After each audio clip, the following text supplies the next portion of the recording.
Welcome, everyone. If you just joined us, we're waiting for folks to trickle in here. While we're waiting, definitely take a moment to introduce yourself to the others on the webinar this afternoon. Use the chat, tell us a little bit about yourself, where you're located, and we'll get started in just a moment.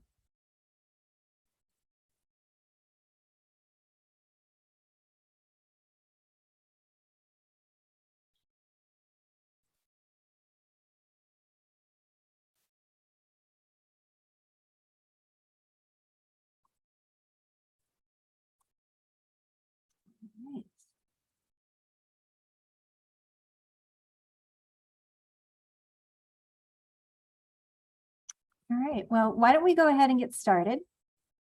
Welcome, everyone. It's Thursday already, which is exciting. Hoping everyone's looking forward to the end of the week, and I hope you've had a great week. Most of the country right now is experiencing a heat wave. I'm here in Boston. It's supposed to hit 101 here today. So I also hope everyone is staying cool and staying safe. So we're really excited about today's session. We have Carol Hamilton from Grace Social Sector Consulting with us. She's going to talk about how do you make online strategic planning fun. I'm really looking forward to that topic. I think we have a lot to learn today. Give folks a moment here. We got a couple more people trickling in here. Okay, good. All right, so why don't we go ahead and get started? First of all, I want to welcome you. My name is Mary Krogan. I'm the VP of Product Marketing here at Bloomerang, and I'm really excited to host today's Thought Leadership webinar. This is where we bring amazing people like our guest, Carol, to share their expertise and their experience and help us create thriving nonprofits. Again, today's topic is all about making online strategic planning fun.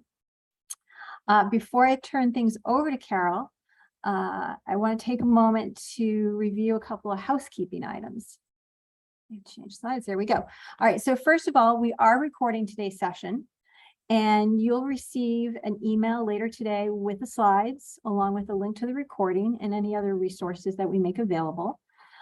If you have questions as Carol is presenting her topic today, please use the Q&A function in the Zoom console to submit your questions. Carol will be pausing at a couple points during the presentation to answer those questions, as well as at the end of the session. And you should feel free to follow along and share any interesting advice or insight you're taking away from today on Twitter. And you can see the hashtags here on the screen. And really quick, before we get started, for those of you not familiar with us, Bloomerang is a donor relationship management platform, and we're focused on fundraisers and making fundraising easier. We're here through our donor management software to help you foster authentic relationships with your community, with your donors, and ultimately help you create a nonprofit that thrives. We have great software to help you acquire and retain and engage your donor community. And we encourage you to check that out at some point later on.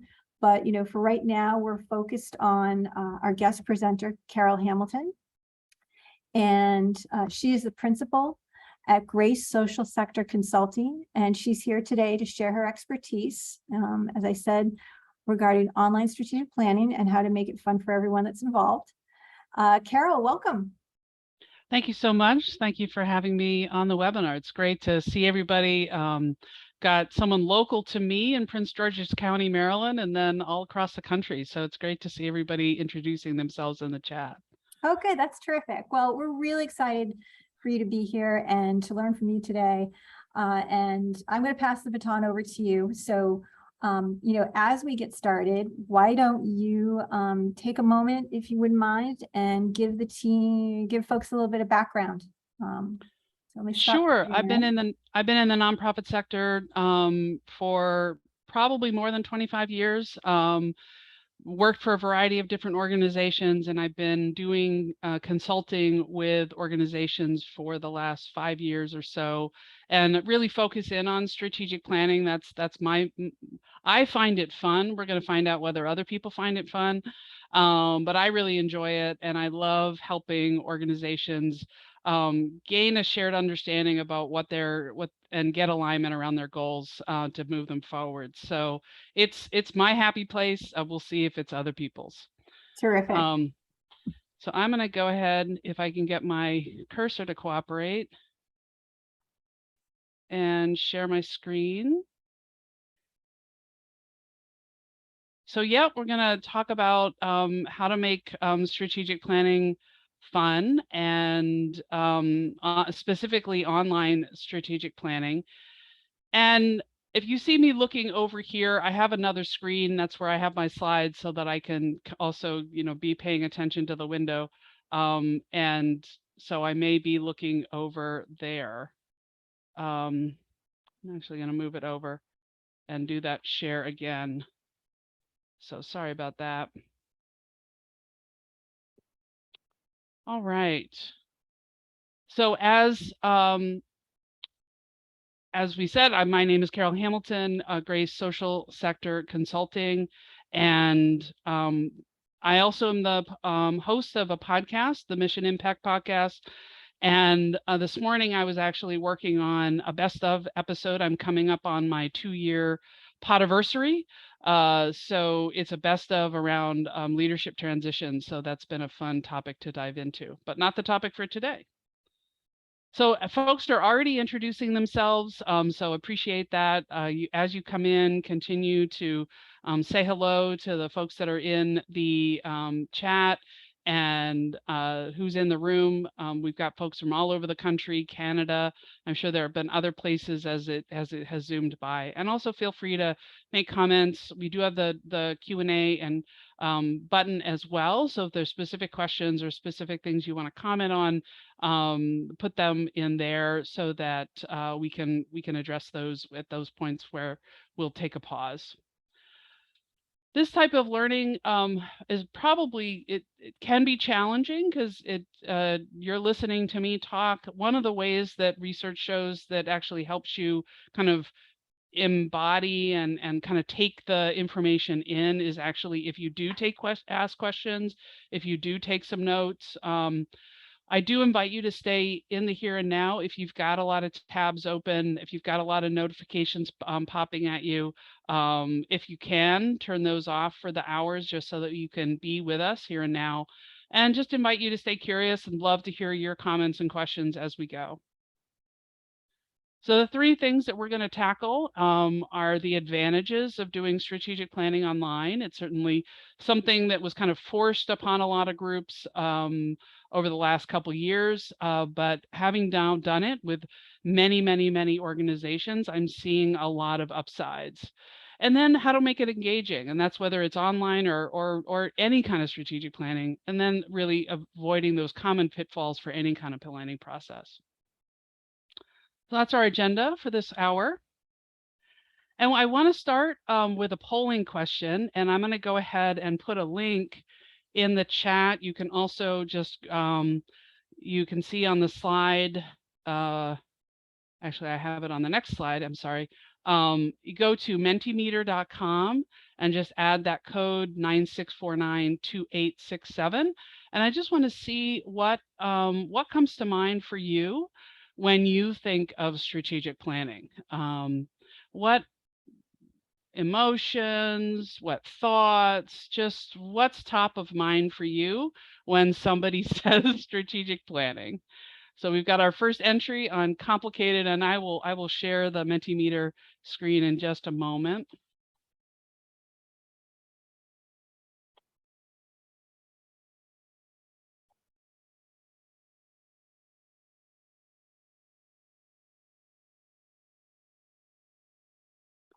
All right, so some people think it's complicated. We've got, I would say we probably have 2 sides of the house here, right? Of not fun or fun. Maybe two two sides. It can be time consuming, it can be overwhelming. But others thinking, well, it can be organized. It can be a roadmap. You're creating that vision. You're creating that brainstorming and forward movement. Seeing torture in there. Hopefully, I'm one of those strange people that really loves this and doesn't think it's torture, and also want to design something so that it isn't that for folks. Taxing, time suck. So how do we avoid all of those traps? How do we make it something that's really useful for the organization and is balances the intensity that it does require with some fun and ways to stay engaging. So thank you for sharing your feelings. Love that. Especially, it's always a good reminder for me as someone who loves this stuff that not everybody does. So when you think of the traditional approach to strategic planning, one of the elements has been a long retreat. So oftentimes there's you have a upfront process, doing interviewing and focus groups, and then the focal point of the process is a retreat that you're doing. You're all day, you're working through lots of conversations, you're working hard, thinking broadly, thinking imaginatively, and all of that is really taxing on our brain. But then as part of that process and part of that day, the group needs to make decisions, and group decision making is hard on a good day. And so one of the things that I've noticed is that just about the time of day when you get to that end of that retreat and you're getting to the point where you've done all the building blocks towards how you're actually going to make some decisions about how to move forward, and everyone in the room has hit their limit. It's 3 o'clock, it's 4 o'clock in the afternoon. They are tired, brains aren't working, and you've hit cognitive load. So it makes it really hard to make decisions. And so oftentimes you end up with kind of, many flip charts full of lots of good ideas, but you haven't really had a process for how to call all that down with the group. So I've really noticed that being forced through the pandemic, through through having groups that are dispersed in a geographic way, that doing the process online, that there actually is quite a few upsides. And so what is strategic planning, whether you're doing it online, whether you're doing it in person? It's basically a systematic process through which an organization agrees and builds key stakeholder commitment to priorities that are essential to its mission and responsive to the organizational environment.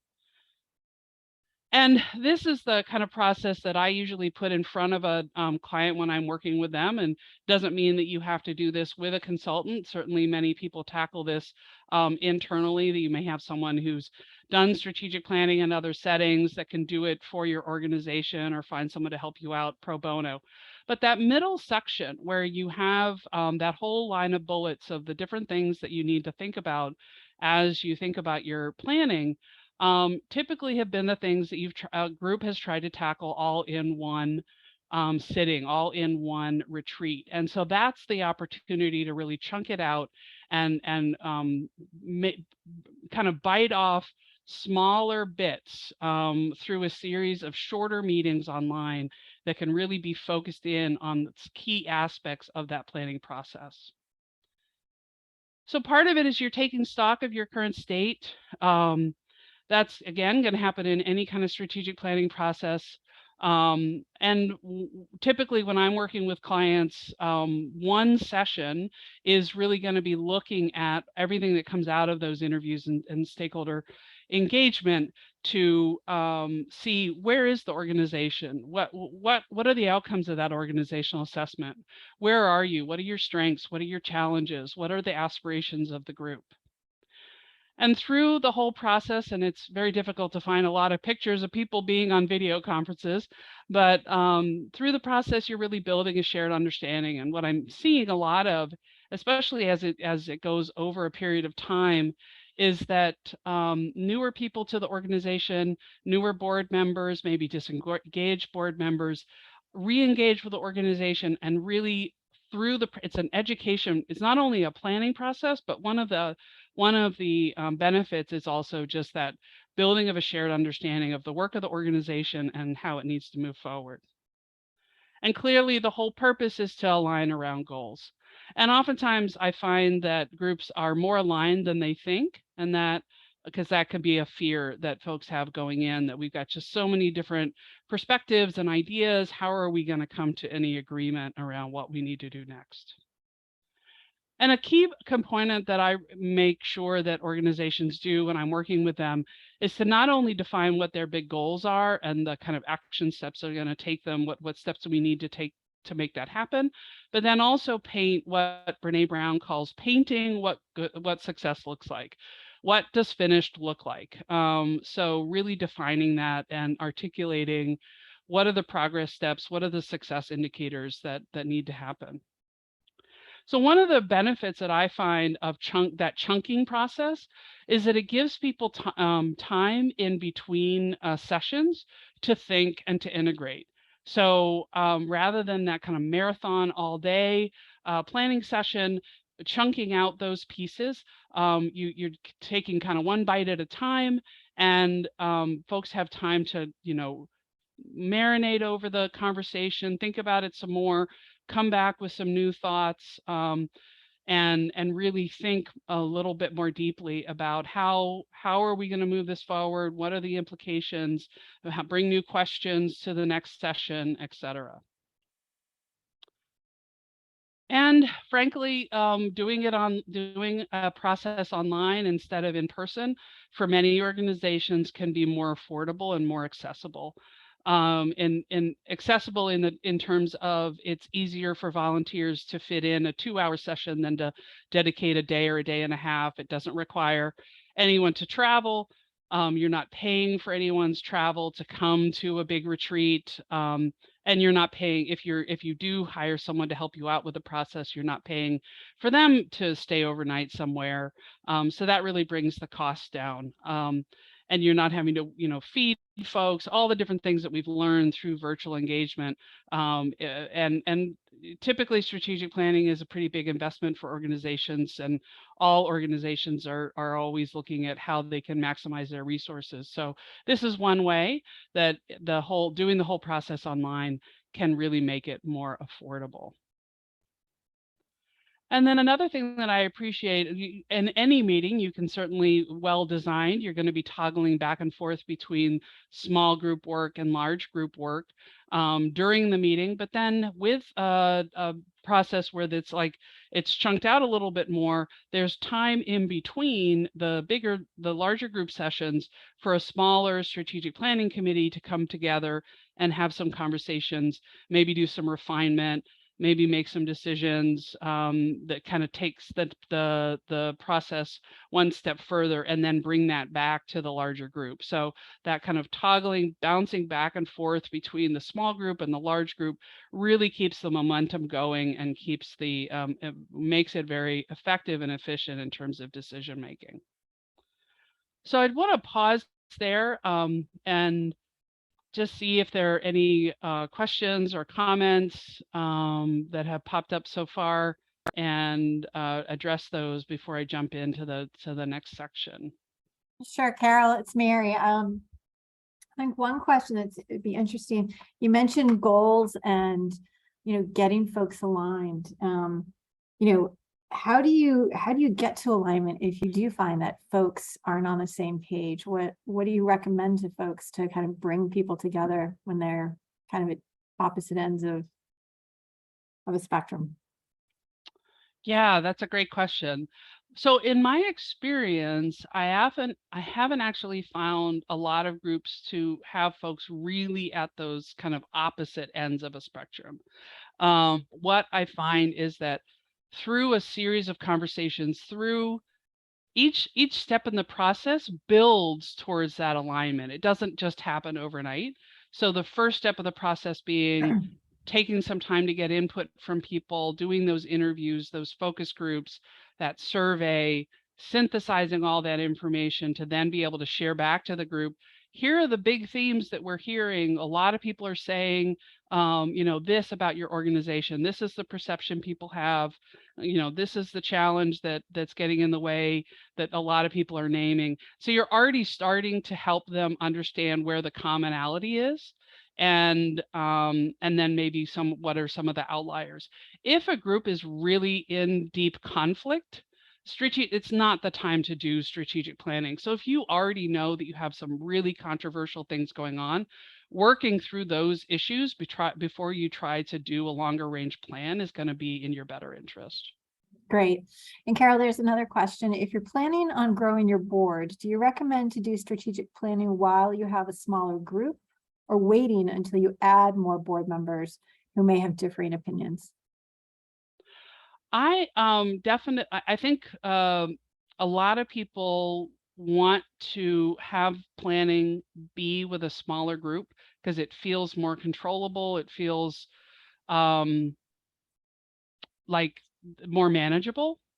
But if you know that in a very short term you're going to be growing your board, I would actually wait until you have those new members on board, because being part of the process, we know as humans, if we're part of the conversation, if we know the logic and how all the things happened, we're much more likely to buy into the process than if it's something that's handed to us that somebody else created.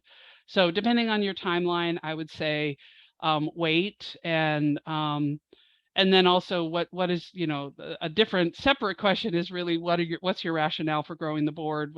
What's behind that? But really I always encourage groups to include more people at the beginning, kind of that big funnel and that input process, and then you go down to that core group of board and staff that works on the actual planning process. Great. And we're good for now. All right. I'm going to go ahead and share my screen again. So how do you make it engaging? Part of this is I'm going to go ahead and actually we'll do a poll. I think that'll be through Zoom this time. So if you can launch the poll, we'll go there first. So doing things online, what do you see as the biggest challenge that you've seen or you've experienced with online meetings? And let me know when we've had enough input on that one.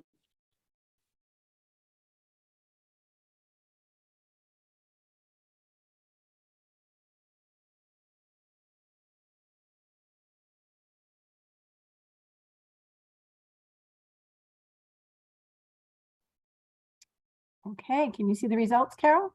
I cannot.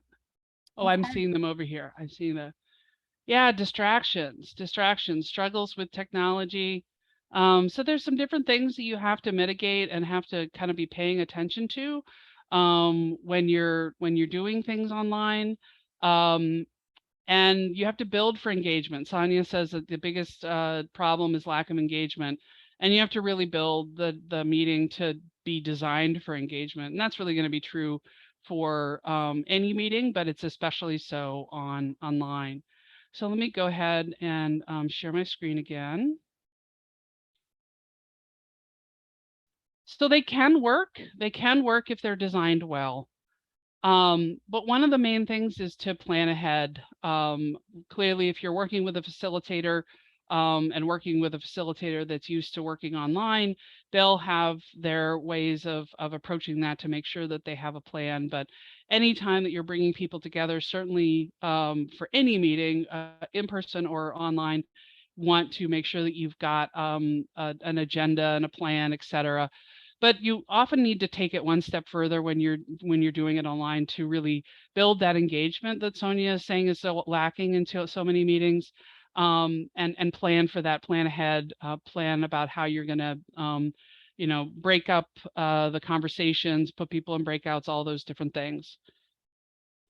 And you'll also want to be really cognizant of matching whatever tech tools that you're going to use. And for a strategic planning process, you really do need more than just the Zoom screen.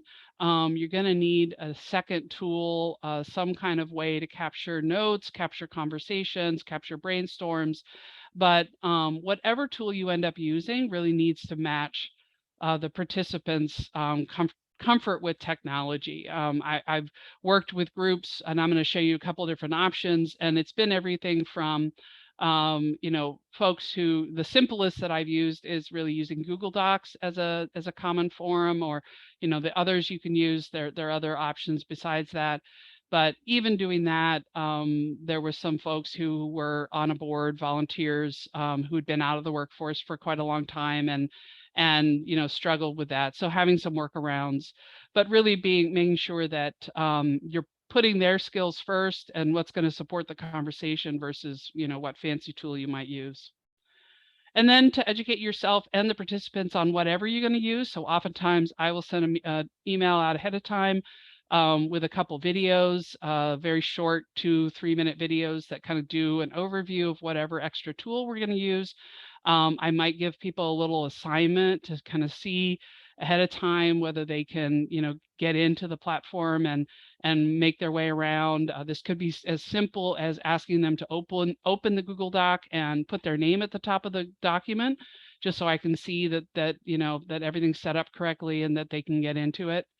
Some other options are Jamboard and Mural, and we'll talk about those in a second. At the top of the hour, you may have noticed that I asked for your focus for this conversation. People talked about distractions as being one of the top challenges with online meetings. We've got dogs barking in the background. I've got construction going on outside. And you probably have many, many tabs open, your Slack beeping at you, all the different things that are notifying you and pulling you away from being together. So one of the things that I always do is invite people to close those out as much as they can. They have to manage it. They're all grown-ups. They'll manage that for themselves. But just to invite people to kind of put aside what they were doing before, maybe even taking a moment to breathe at the beginning of the meeting. What do you need to, a check-in question around what do you need to let go of to be present for this meeting? All of those things help them center in on what you're doing. And another thing that helps is as you're going, you may have noticed that I've said, I'm about to share my screen. We're going to do a poll now. People can get lost in the online space. You may lose, what window are we in? What one are we using? So when the person who's facilitating the meeting can be explicit about those things, you probably wouldn't say in an in-person meeting, okay, I'm now going to the flip chart and I'm going to take notes. But in an online meeting, that's actually really helpful. And then really some way to create a visual focal point to pull people's focus. So this could be the presentation. It could be one of the tools that you're using. There are multitude of different ways to really have that visual element to help people stay centered. So I mentioned a couple online brainstorming tools, and brainstorming is one of the things that came up in the what do you think about strategic planning? So it's always very important. And there are a number of different options for online to use to create more of a visual experience through the online when you're doing an online meeting. And some of these are they're called, one of them's called Mural, another one's called Miro, Jamboard, people may be familiar with. These are just 3. There are many more. Jamboard is a Google product and pretty simple to use. So this is what Jamboard can look like. They can be fancier than this, but it's really simple online post-it note tool. It's a great tool for brainstorming and pretty easy for people to use even if they've never used it before.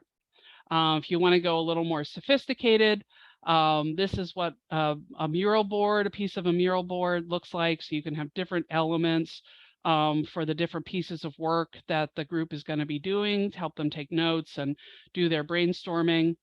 And as I mentioned, with other groups, it's going to make much more sense to use something like Google Docs.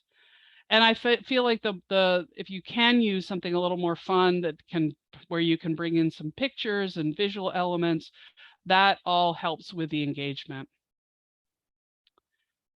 So when I'm putting together a session, and again, this is going to be, maybe 3 sessions, maybe 4 sessions over perhaps a period of 6 weeks, each maybe 90 minutes. The longest one I ever do is 3 hours. But this is a kind of typical agenda that I might walk a group through. This would be kind of the second one. But one piece that I've learned from TV is to always do a little bit of previously on this strategic planning process. So helping people get reoriented, because while on the upside, it gives having some space between sessions gives people time to think and integrate. You're also popping in and out of their life, right? So helping people be reminded about what we've already done in the process, what pieces have we covered, what did the group talk about at the last meeting, what were the agenda items, what were the key takeaways, all of those things to kind of help people get oriented, help people get refocused into the planning process can be really helpful when you're doing it as a online. And then just making sure that, taking a moment, taking a beat to just check with everyone that the technology is working for them and they can access the things that they need. So I want to pause again there and see if there are any questions or comments to address. Yeah, we have a couple questions, Carol. So Excellent. one from Kamora is, once the framework of the plan is done, can it be used the following year? Can you say the question again? Sure. Once the framework of the plan is done, can it be used the following year? Yeah, so typically when I'm working with a group, the plan time frame is anywhere from 3 to 5 years. But the next step that I have, once they've articulated those big picture goals, the action steps, 3 to 4 action steps that are going to get them, fairly high level, that are going to get them towards those big goals and those success indicators. What I like to do is also work with typically with staff to then articulate a year 1 implementation plan. And that's where you're really getting into the nitty gritty of who does what, where, when. And so, and then with that plan, with that 3-year plan, you'll come back at least every year to refresh and see how far you've come, make sure everything's still relevant, and kind of assess progress. Great. And this is sort of a 2-part question relating to session 1. Specifically, what should you cover or address in session 1? And additionally, what data or documents should you have on hand or bring into the first session? That's a great question. So typically, when I start working with a group, I'm gathering a lot of documents just to help me get familiar with the organization. This could be previous surveys that they've done, their board minutes, all those kinds of things. But that's really to help me get grounded and get a context for with the organization. The thing that I bring to that first session with the larger planning group, which will typically include board and staff, is the summary of the findings from all the discovery that I have done and maybe the strategic planning committee has helped me with. When I'm, talking to people one-on-one, facilitating focus groups, possibly also doing a survey, and then taking all of that volume of information and synthesizing it into a set of themes that really creates the jumping off point for the planning process. And the purpose of doing that is to really provide everyone in the planning process a common understanding of how folks are seeing the organization. Great. And it looks like one last question. Can you share links to what a good plan looks like? I don't have links, but I can share a sample afterwards. Terrific. We can make that available afterwards. Okay, Okay. good. Thank you. Excellent. Thank you. So what are those common pitfalls that can happen really in any kind of planning process? And I believe we're going to do another poll here to see what you think, what you've experienced in your planning processes. So what mistakes have you seen organizations make in their strategic planning in your experience? What has made it so that the typical line that was like, oh, we did all that planning and then the plan sat on the shelf? What was it that did that?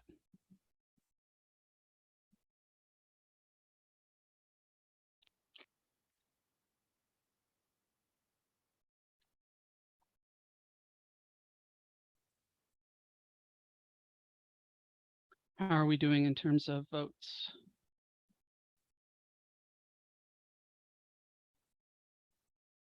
All right. Failure to operationalize. Yes, definitely. So that's why that last piece is so important, that doing that year one implementation plan. I don't want folks to get caught up in trying to think about what they're going to be doing, exactly what they're going to be doing and who's going to be doing it in year 3 of a plan. But if it's just big picture goals with no one assigned responsibility and no timeline attached, it's pretty unlikely to get done. So yeah, appreciate that.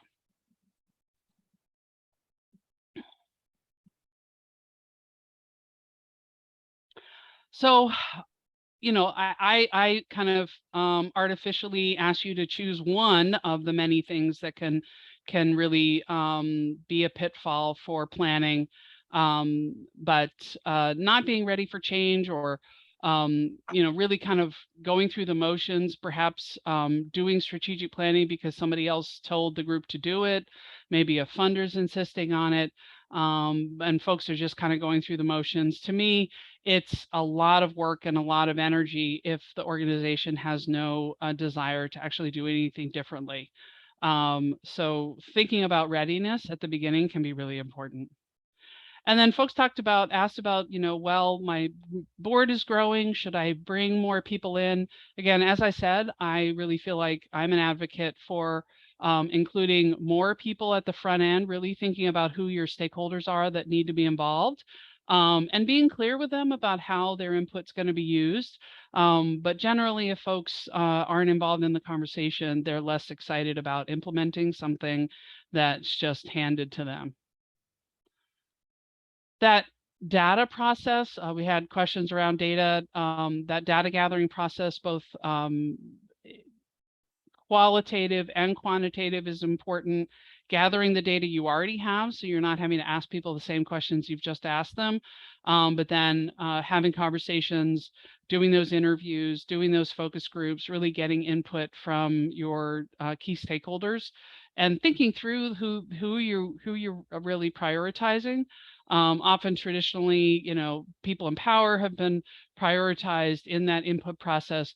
But for your organization, who's closest to the problem? Who needs to be part of that solution and really giving you input? So really, if you're just going on kind of your commonly held wisdom and anecdotes, that can be problematic.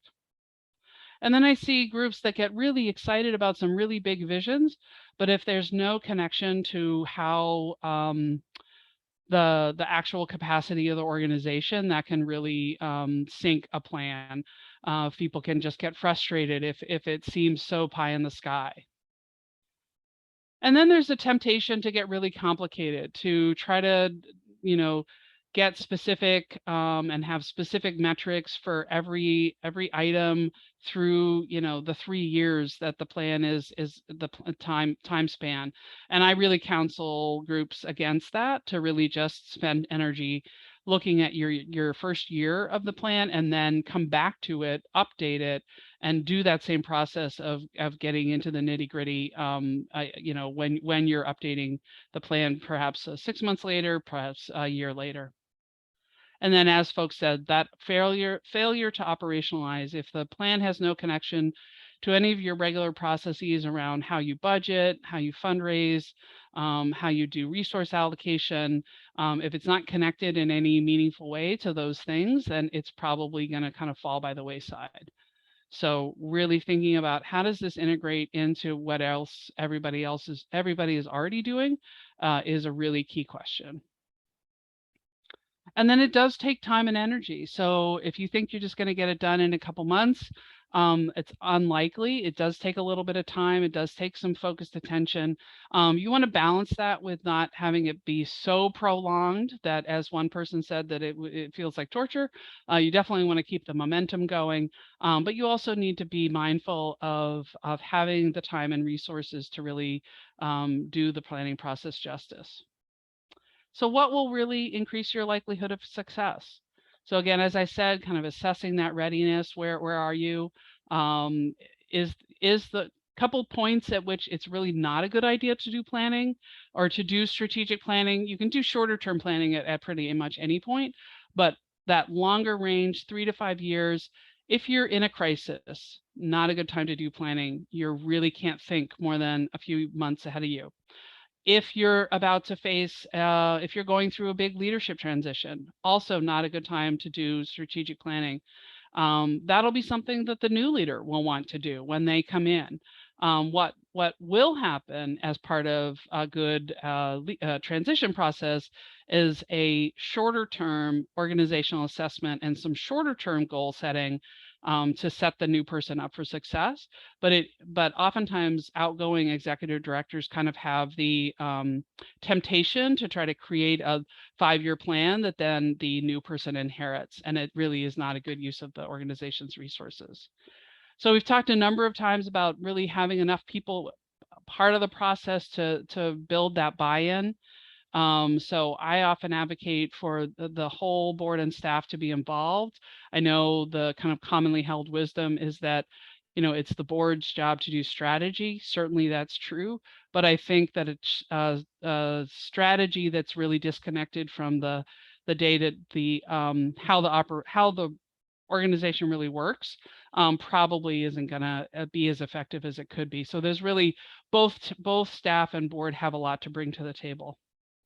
And making sure that you're building in that data gathering process, and it probably will be both the qualitative data, those conversations, as well as some quantitative data that you might already have through the metrics that you're tracking and through surveys that you might do during the process.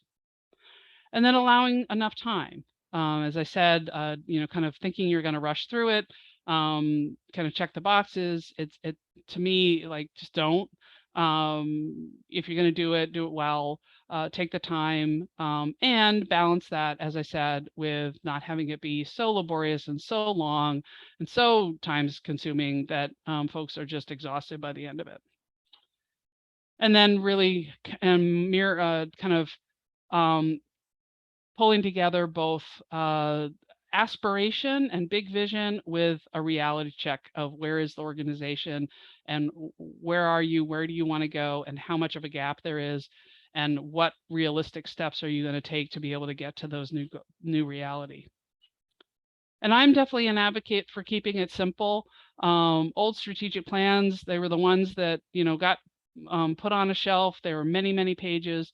When I'm working with a group, somebody asks about a template. Typically, it's not more than a couple pages.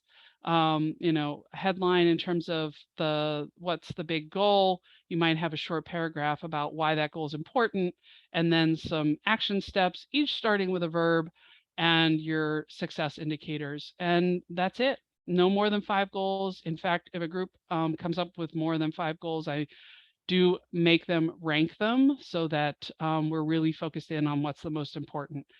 And then keeping it flexible. I think sometimes people get caught up. It's the strategic plan. It doesn't fit us anymore. Well, it was written by a group of people and it can be revised by a group of people. It is not tablets from on high. It's a plan. Plans are meant to be adjusted. There's often stuff that won't work. It's essentially your best guess on where you're going and how it's going to happen. And then things are going to have to be adjusted. So having a process for monitoring and tweaking along the way. You don't want to be changing it every minute, but it could be on a 6-month timeline. It could be on a year, definitely every year, looking at where are we on the goals? Where have we made progress? What's still relevant? Is there anything that isn't relevant that we had planned for that, given new circumstances, just doesn't make any sense? I actually have a resource that I think will be useful for folks of 4 questions to ask in that tweaking process, that to really think about and make changes as needed. So again, we'll go ahead and pause for questions. Great, Carol, this is terrific. We have, yeah, we got a couple more questions here for you. So let's see, will you elaborate on the role of the Strategic Planning Committee in the larger planning process? Yeah, thanks. So the way that I work with groups, I typically will have a strategic planning committee. That group will, I counsel groups to have them be relatively small. Could be a couple board members, maybe a staff member or 2. So, up to 6 people. That makes it small enough that they can, make decisions and kind of keep the process moving.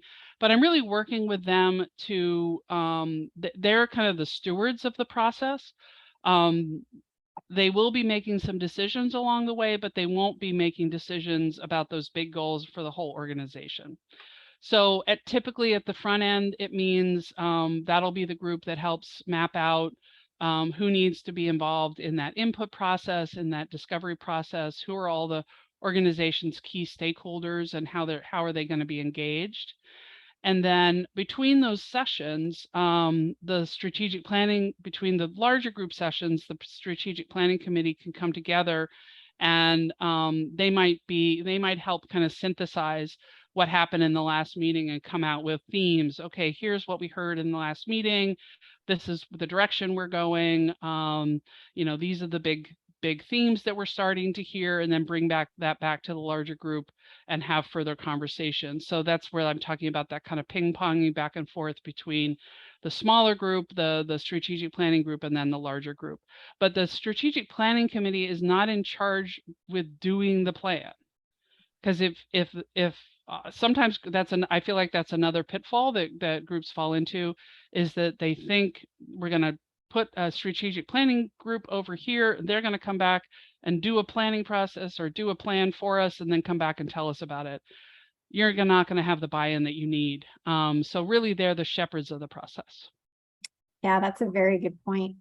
Okay, so Michelle is asking, do you have guidelines for what should be covered at each section of the planning process? For instance, meeting 1, what should be on the agenda?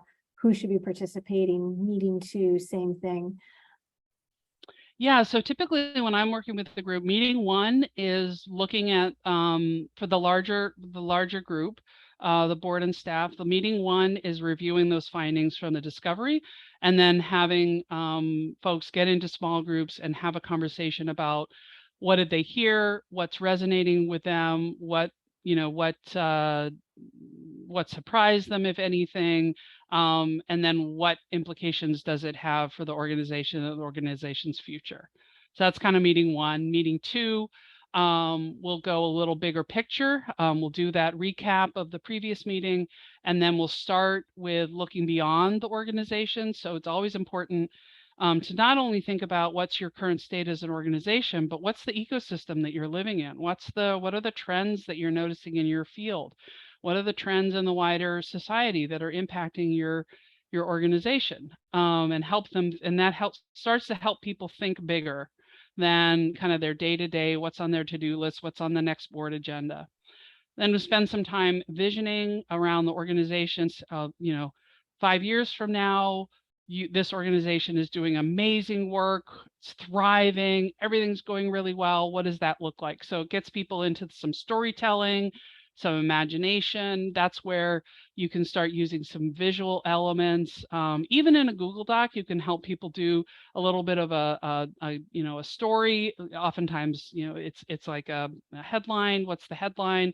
What are the images that go with that? That helps, So through all of these processes, I'm as a facilitator, I talk the most in the very first meeting when I do that presentation of findings, but in all the subsequent meetings, I am setting up an exercise. People are going and doing work. They're coming back and sharing highlights. They're going back and doing work in small groups and coming back, and we're kind of bouncing back and forth in that process. So there's very little time when people are spending just listening to someone else talk. They're always in 80% of the time they're in a small group where they're having chance to really engage with the topics and the important discussions that the organization needs to have. And then we look at oftentimes we'll end that meeting with what are the having each person say what are the top 3 things they think are the most important for the organization to do. And then working with the strategic planning committee to synthesize that. And that's where out of that brainstorm, the big goals for the plan will emerge. And then the next session is really just drafting those action steps and those success criteria, and getting some feedback and then doing some tweaks. So that's really the process with the larger group. And then once that's done, the strategic planning committee takes it from there. Great. All right, a couple more questions for you here. When is a good time for an organization to do a strategic plan, especially for a young organization?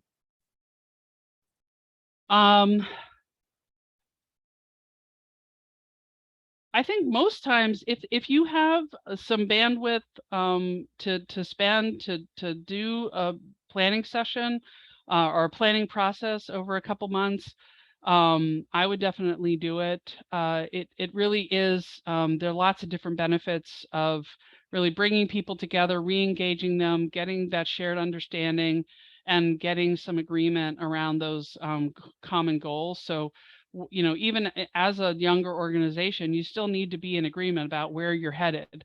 So I think, you know, that can, it's more like when not to do it, which is, you know, when you're in crisis, and like right before an executive leadership transition, or 2 times when I would counsel not to do it, or if you're in a real big conflict. Strategic planning is not a way to deal with conflict. All right, we have a couple more final questions here. How have you utilized SWOT, which is strengths, weaknesses, opportunities, threat analysis, if at all, and what have you seen work? So I try to take a strengths based approach with the planning process, but I will through interviews, the surveys, through that input process, I will ask people about what they see as the organization's strengths, what they see as the things that are getting in the way.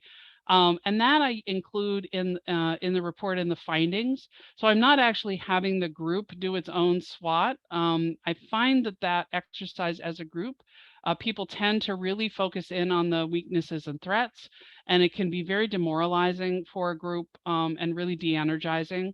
So I actually build it in to the input process and to that discovery findings report, that those elements are addressed and touched on, but the group doesn't get mired in the negativity of those weaknesses and threats analysis. Great. Do you use polls or any fun techniques to energize online meetings that are going quote unquote flat? How do you get people re-energized? Well, I mean, like I said, when I'm doing a process like this and I'm working with a group, 80% of the time they're doing work. They're not listening to someone talk. They're in a group, small group, having a conversation about a specific topic, and you know, using one of those tools that I shared, either Mural or Jamboard or Google Docs, to take notes on their conversation. It's really the equivalent of if you were in the room and you had a small group and they had a flip chart. It's just the digital version of the flip chart. And so you know, I also start every meeting with a check-in, so people have a chance to connect and every voice gets in the room. If it's a big group, that's going to be people doing that in a small group. So they may do it with 3 or 4 people. If it's a smaller group, we'll go around and hear from everybody. But that also, again, helps people get to know each other. If they're new people in the group, they start to understand more than just, what opinion they have. And helps humanize the whole process. Great. All right, we're almost at the top of the hour. I'm going to share my screen here quickly. Oh, and I did want to do one more poll. Oh, So sure. I'm curious. I'm going to put in the chat another Mentimeter link, and I'll put up the oh, sorry. No, that's okay. Carol, don't worry about it. There we go. Yeah, so love for folks to finish one of these sentences.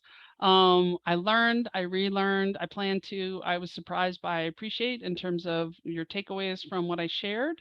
I always love to get that feedback. So go ahead and add that, and I'll do an output of the Mentimeter so we can include that in the follow-up. But that's how you can find out more about me. Again, I hope that you'll check out the Mission Impact podcast, and it's been great talking to everybody. This has been great. Huge thank you to Carol. This has been fantastic. Let's see here. Hold, bear with me for one moment. I'm sharing screens here again. Okay, okay, good. So Carol, this was, like I said, this was great. I actually learned a lot. There are a few things I'm going to bring into my planning process with my team here at Bloomerang. So this was really insightful. Really appreciated your time today, and just all the great advice and guidance that you shared with everyone. So thank you. And for all of you that attended today, we want to thank you so much for taking the time to join us and for participating and engaging. You guys posed a lot of really thoughtful questions, so we really appreciate that. Up on screen is save the date. Our next webinar is on August 11th. Sandy Reese is scheduled to join us, and she'll be talking about the 3 things you should be doing right now to guarantee success with your holiday and end of year fundraising efforts. And we hope you'll join us for that. So we just, again, thank you all so very much. Thank you, Carol. And we hope everyone has a really wonderful day. Take care. Thank you so much. Bye-bye.